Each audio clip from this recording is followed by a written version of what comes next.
second passage. Hey, Fernando, I just read a passage about line 20, how radio is a particularly effective tool for preserving native languages.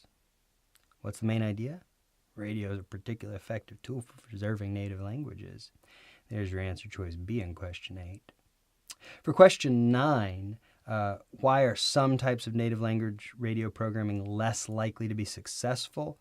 I'm in line 50. The ones that take the form of lessons are unengaging and they're distant from the cultural context that give necessary and subtle meaning to the words. So they're not successful because they don't give us any context. They tend not to connect the language to the culture. They don't give us any cultural context. For question 10, the author's primary purpose in mentioning the native language curricula at many universities. Well, what is she saying? I'm in line 12. There's been a resurgence in native language study and preservation efforts. For example, more universities are offering language curricula. Why does she mention it? As an example of that resurgence. C, to provide evidence that interest in the study is growing. For number 11, something the author is going to agree with. This whole passage is about how we want to preserve native indigenous languages and how radio is a good tool for that and how you do that by connecting it to the cultural context. So the preservation in A of native languages is desirable as an end in itself. It'll be most successfully accomplished if these languages have become integrated into the daily life, the cultural context that we are talking about. Not just the form of lessons, didactic. The way you see it, the whole last paragraph going towards answer choice A there. Question 12 is the favorite. Native language study has grown.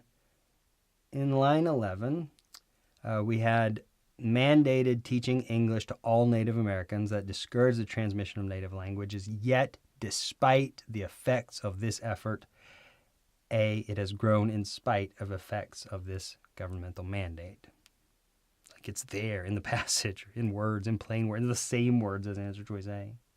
Finally, for 13, we could talk about how A is in line 55, B is in line 59, C is in line 53, E is also in line 53. But I thought it was a little bit easier because E is exactly the opposite of what we want to make it effective. In line 49 again, the language learning that was not effective was the programming that takes the form of lessons, because they can be unengaging and distant from the cultural context. So a program that teaches listeners the rules of grammar and usage, that's unengaging. It doesn't give us the cultural context. And notice how 13 is essentially asking the same question as 9 once again. There's passage 2. So here's the deal with these free videos. They're intended to serve a very narrow purpose. For those times when you're wondering, why is that the right answer? You can just come here for a complete library and find out why it was the right answer. And I hope that you'll find that it was very instructive.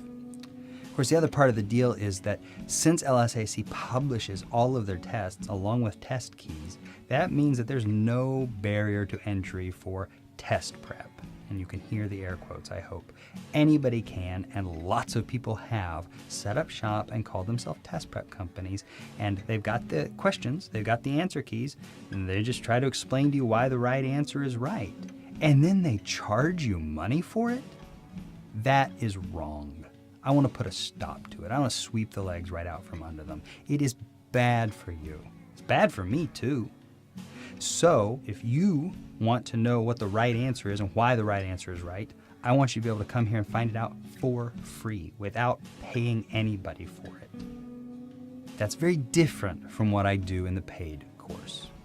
What I think has value about what I do is that I can tell you ahead of time what every question wants from you, what to expect from the right answer, how to formulate a right answer, and then how you can expect wrong answers to sound, so that you know before you ever open up a test book exactly what to expect. And all the practice videos that are part of the paid course are just me putting that theory into practice. It's just the rubber meeting the road.